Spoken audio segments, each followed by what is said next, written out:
अयोध्या में भगवान राम लला के प्राण प्रतिष्ठा होने के करीब एक हफ्ते बीतने वाले हैं। ऐसे में जो भक्तों का जोश है, जो उत्साह है, भगवान राम के प्रति जो भक्ति है, वो आपको अभी भी देखने को मिल जाएगी। एक जत्था है जो मुंबई से चल करके अयोध्या जा रहा है और इसमें जितने भी यात्री हैं, श्रद्धालु हैं या राम भक्त हैं, वो सारे के सारे लोग जो है पैदल जा रहे हैं। हम उनसे बात करेंगे कि वो कहाँ से आए हैं। कहाँ से आए हैं आप? जी, हम श्री क्षेत्र शिवाजी के तलवारों से पावन हुई महाराष्ट्र की भूमि से 10 दिसंबर को श्री क्षेत्र अयोध्या के लिए हम प्रस्थान किए थे। आज यहाँ प्रभु राम की कृपा से यहाँ तक हम अखंड यात्रा किए हैं। ना कोई गाड़ी का, कोई सहारे का, श्री प्रभु राम की कृपा से चले हैं। जैसे श्री प्रभु महावीर हनुमान ने प्रभु मुद्रिका मेल मुख माही जलद लाग गयो अचरज नाही, जिस प्रकार से भविष्य जी के कहने पर उन्होंने बोला था हनुमान जी को कि आप ये विशाल समंदर लाग गए, तो हनुमान जी ने कहा था कि नहीं, जो प्रभु की मुद्रिका हमारे मुंह में थी, नाम की अंकित प्रभु की मुद्रिका, उस बल से हम समंदर को नाके हैं। उसी प्रकार हमारे श्री प्रभु राम जी के परमपिता परमेश्वर की कृपा से हम जैसे हमको रस्सी बांधा हुआ और खींच रहे, उस प्रकार हम मार्ग में चलते जा रहे। कोई पीड़ा नहीं, कोई दर्द नहीं, ना मन में कोई द्वेष है, ना दुख है। हम श्री प्रभु राम के शरण में जा रहे हैं और हम प्रभु के शरण में जीवन आजीवन रहना चाहते हैं। और यही प्रभु को कहेंगे कि संसार में जितने भी हिंदू बांधव हैं या कोई भी जाति प्रांत धर्म से, वो श्री राम से जुड़े, श्री राम की भक्ति को और उनकी महिमा को जाने, उनके सारे दुख पीड़ा दर्द दूर हो जाएंगे। हमारी सोच कभी होती नहीं है, प्रभु सोचेंगे वो तत्काल हो जाती है। सिर्फ प्रभु से जुड़े, प्रभु से आपका अटूट नाता जुड़ेगा तो आपका कोई नाता और कोई रिश्ते की जरूरत नहीं पड़ेगी। प्रभु एक स्वयं में जो सारे संसार के कार्यों को पूरा करते हैं, आपके सारे मनोरथ पूरे कर सकते हैं। आप हम दूसरे पे सिर्फ स्वार्थ के लिए जी रहे। ये निस्वार्थ की सेवा है, धर्म की सेवा है। इसमें धर्म नीति होनी चाहिए, इसमें ना कि कोई राजनीति होनी चाहिए। हम भाईंदर से वहाँ से करीब निकले थे, जो अखंड यात्री थे, तकरीबन पहले दिन 100 थे, वो धीरे धीरे कम होते गए। फिर भी हमारे मीरा भाईंदर से जो थे कि 6 वहाँ से अखंड यात्री थे और कुछ काशी मीरा और दहीसर के 3 यात्री है जो अभी तक भाईंदर से अखंड यात्रा किए, ना गाड़ी रुकी हुई गाड़ियों का सहारा लिए। काफ़ी हमारे मित्र नासिक से जुड़े, वो भी अखंड यात्रा कर रहे हैं। फिर उसके बाद कुछ चित्रकूट से जुड़े, वो भी थोड़े दर्द पीड़ा में, फिर भी वो अखंड यात्रा कर रहे हैं। अखंड यात्रा करो, हम तो बोलेंगे आप दिखावे का काम मत करो। अगर धर्म नीति है तो धर्म नीति अपनाओ, उसमें राजनीति मत करो।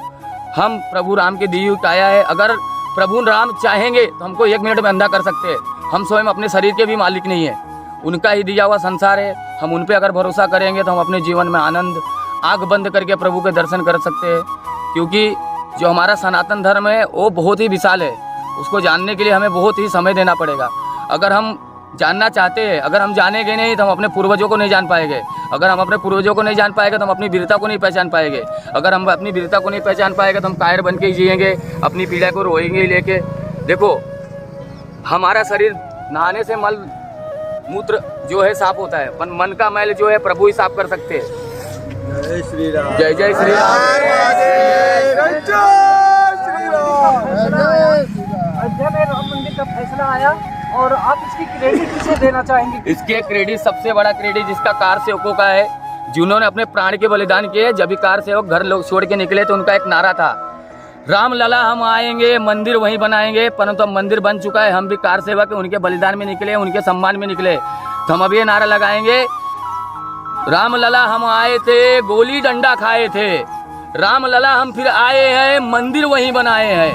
और हम कार सेवकों के सम्मान में निकले, अपने प्राणों की आहुति देने के लिए निकले। अपन कोई आज ये बाबा के राज में, योगी बाबा के राज में, उन्होंने राम के लिए जो नगरी उनकी सजाई है, जो राम भक्तों को सुरक्षा दी है, तो हमें ऐसा लग रहा है कि आज हमें कोई सच में राम बचे हुए और वो राम की नगरी में चल रहे, जो भक्तों को इतनी सुरक्षा मिल रही है। देखो, जो धर्म का कार्य कर रहा है, योगी हो, मोदी हो या कोई भी पार्टी से हो, जो धर्म का कार्य कर रहा है, जो राजनीति में बैठ के, वो हमारे लिए साक्षात हनुमान का है कि हनुमान ने हमेशा सिर्फ धर्म का ध्वजा लहराया है। तो हमारे लिए योगी बाबा हनुमान के समान है।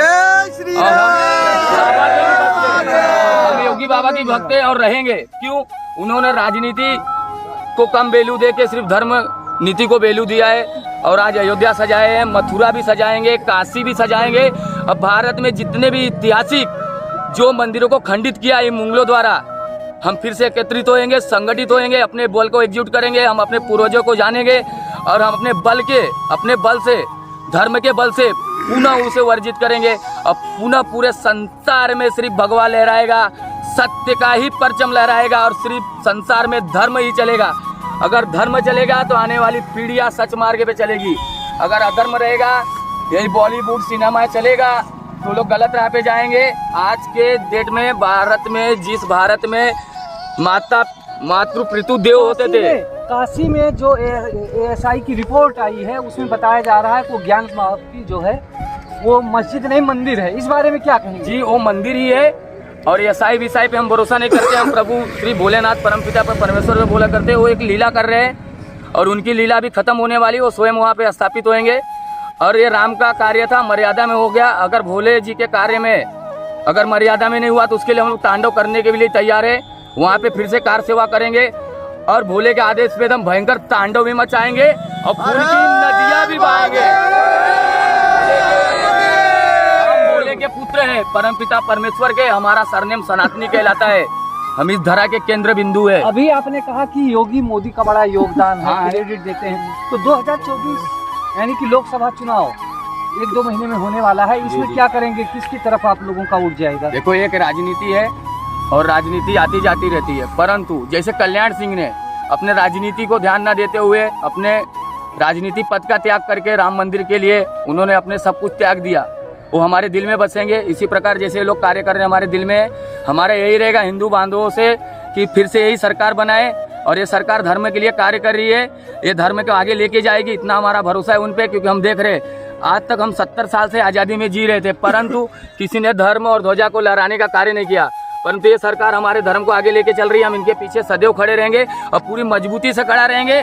और इनके ऊपर कोई आंख दिखाने का काम करेगा तो हम पहला अपना प्राण देने का काम करेंगे। और हम एक ही संदेश पूरे सनातन वासियों को, भारतवासियों को, या पूरे संसार पे जहाँ हिंदू बांधव है, हम उनको यही संदेश देंगे कि भारत में आए, भारत की महिमा को जाने, यहाँ के वेद विद्या को जाने। यहाँ पे एक एक पौधे जड़ी बूटियों के रूप में विराजमान है, परंतु हम उससे भूल गए। हम अलग दिशा में जा चुके हैं, दिशा घूम चुके हैं। हम आए यहाँ के साधु संतों के शरणों में जाए, मंदिरों में जाए। हमारे यहाँ पे ऐसा खजाना है कि जहाँ पे बाहर के लोग आके बच जाते नहीं। क्या है यहाँ की महिमा? यहाँ के मिट्टी हमेशा बलिदान मांगी है, हम बलिदान देंगे। और हम सभी से आग्रह करते हैं कि भाइयों, मेरे जो छोटे बच्चे लोग, जैसे छोटे छोटे बच्चे हैं, उन्हें धर्म से जोड़े। क्योंकि हम खत्म हो जाएंगे, आप खत्म हो जाएंगे, परंतु ये बच्चे रहेंगे, ये पीढ़ियाँ चलेगी। ये पीढ़ियों को मजबूत करे, गुरुकुल खोले, गुरुकुल में पढ़ाए। छोटे बच्चों को स्कूल में भी संस्कृत की विद्या दी जाए। ज़्यादा से ज़्यादा इंग्लिश मीडियम के कार्यों को खत्म किया जाए, संस्कृत जोड़ा जाए और संस्कृत में ही पढ़ाई हो। हम बोलते हैं क्योंकि देखो हमारे वेद विद्या सब संस्कृत में। आज हम वंचित क्यों हो रहे कि हमको पढ़ना नहीं आता, हमें इंग्लिश पढ़ा दिया जाता है। भगवान राम लला का जो मंदिर है वो बन चुका है, प्राण प्रतिष्ठित भी हो गए हैं। राम लला से क्या मांगेंगे आप? क्या राम लला से हम एक ही चीज मांगेंगे कि भारत में जब भी भाजपा सरकार बनी थी, जैसे नोटबंदी की, राम मंदिर का मुद्दा आया, सब कुछ हुआ, सर्वप्रथम कार्य गौ हत्या होनी चाहिए थे बंद पूरे भारत में, 0 टॉलरेंस पे। गौ हत्या होएगी तो भारत में कभी किसका भी विकास नहीं होएगा। कि गौ साक्षात जिसके अंदर 33 कोटि देवी देवताओं का वास होता है, अगर इस भारत में वो गाय कटेगी, उसका खून नदियों नालों में सब जगह बहाया जा रहा है। वो पवित्र होकर हम शिवलिंग पे भी चढ़ा रहे हैं। लगा हुआ है नहीं, वो सिर्फ उत्तर प्रदेश में रुका है। आज भी हम गाय पकड़ते हैं महाराष्ट्र में 2-2। हम भी कट्टर हिंदूवादी है, धर्म के लिए जीते हैं, धर्म के लिए मरते हैं। बस हमारा एक ही फंडा है, जय श्री राम। पैदल चले आए हैं, राम की शरण में 2 दिन से हुआ, 2 दिन से आया हूं। अच्छा बोलिए बोलिए, हम बोलिए, आप बोलिए।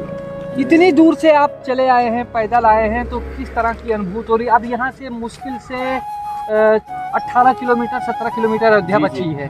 अभी प्रभु राम लला हमारे 1800 किलोमीटर भी रहते थे, वो शक्ति हमको प्रभु राम ने दिया, हम उतनी दूर भी जाते थे। और राम लला के बिगर जैसे पेड़ देखते रहेंगे आपके, ये पेड़ पे पत्ता सूख के गिर जाता है क्योंकि वो पत्ते में से राम खत्म हो जाते हैं। तो जब तक राम है तो तुम कुछ भी कर सकते, तुम्हारा आत्मविश्वास होना चाहिए। ठीक है, आत्मविश्वास हमें सबसे बड़ा बल देता है।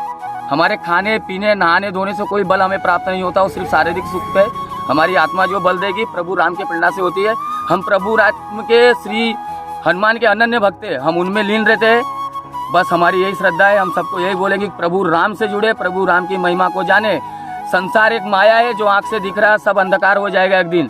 जो आत्म चेतना से दिखेगी वही आत्मा आपको प्राप्त होगी। 84 से मुक्त हो गए, नहीं तो 84 में आज हम जितने भी सुख भोग रहे, कल कुत्ता जैसे हमारे सामने उसको टुकड़ा डाल रहे तो मुँह करके आके खाता है। क्यों खाता है? वो 84 में घूम रहा है, उसके कुल मानव तन के कोई कर्म रहेंगे। तो हमें 84 ना घूमना पड़े, इसके लिए हमें प्रभु राम के शरणों में हमेशा अंदर से उनसे ही जुड़ा रहना चाहिए। बस हम यही चाहेंगे कि सब राम के हो जाए। सब राम के हो जाएंगे तो झगड़ा ही खत्म हो जाएगा, सब राम के हो जाएंगे तो पीड़ा ही खत्म हो जाएगी, सब राम के हो जाएंगे तो सब आनंद ही आनंद हो जाएगा। राम मर्यादा के मूर्त है, सब मर्यादा में आ जाएंगे। तो जब तक हम राम के नहीं होंगे तो हम किसी के नहीं हो सकते। बस हमें राम का होना है, हम राम का होना चाहते हैं। हम एक ही बोलेंगे कि राम के ही चरणों में हमारे अभी जा रहे 18 किलोमीटर, हमारे राम के चरणों में ही हमारे प्राण का बलिदान हो जाए। और राम कहीं गए नहीं थे, राम सिर्फ एक लीला रचे थे कि हमारे लोग क्या करते, हमारे लिए क्या बलिदान करते। आज वो बलिदान पूरा हुआ है, अति खुशी है, इतना खुशी है। परंतु फिर से मैं बोलूँगा, भारत में मोदी सरकार से, जिसकी केंद्र में सरकार है, कि गौ हत्या बंद होनी चाहिए। अगर गौ हत्या बंद नहीं होगी तो भारत में कितना भी आप मंदिर बनाओ, विकास नहीं होएगा। सिर्फ लोग आएंगे राम राम चिल्ला के जाएंगे। गाय ऐसी प्राणी जिसके शरीर से भी ऑक्सीजन निकलता है, उसका मल मूत्र भी सब उपयोगी है। गाय हमारे धरती की साक्षात जीती जागती देवता है। आज गाय की जगह पे कुत्ते पाले जा रहे हैं, आप सोचिए क्या स्थिति है। आपकी जो बातें हैं वो किसी जो धर्मोपदेश देते हैं, कथावाचक होते हैं या संत होते हैं, इनसे कम नहीं है। हम वो नहीं है, नहीं वो नहीं है, लेकिन आप एक साधारण उसमें रह करके भी उपदेश की बातें कर रहे हैं। इसके पीछे क्या भावना है? हमारी यही भावना है। देखो, हमारे को भी अंदर से रोने की चेतना जाग रही है। क्यों कि आज हमारे प्रभु राम का मंदिर बना, इतने लोग चल रहे हैं। अति खुशी हो कि आज हिंदू बांधव एक हुए, इतनी भीड़ ही। कल क्या यही स्थिति हमारे मंदिर के लिए गलत स्थिति उत्पन्न हुई तो क्या यही लोग खड़े होएंगे?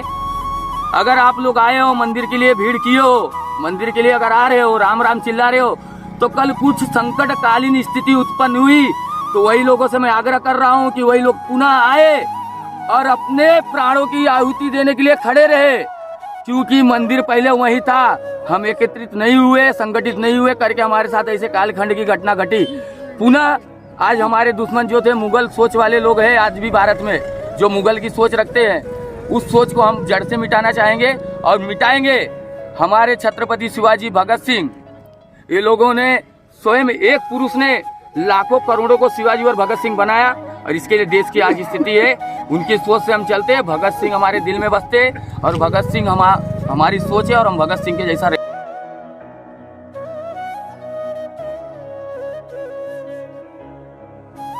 जय श्री राम। कहाँ से आए हैं? हाँ, नाम क्या है, कहाँ से? हमारा नाम अनिल सनातनी है। हम साहिब एक ही शिव के पुत्र है, सिर्फ अलग अलग माता पिता है।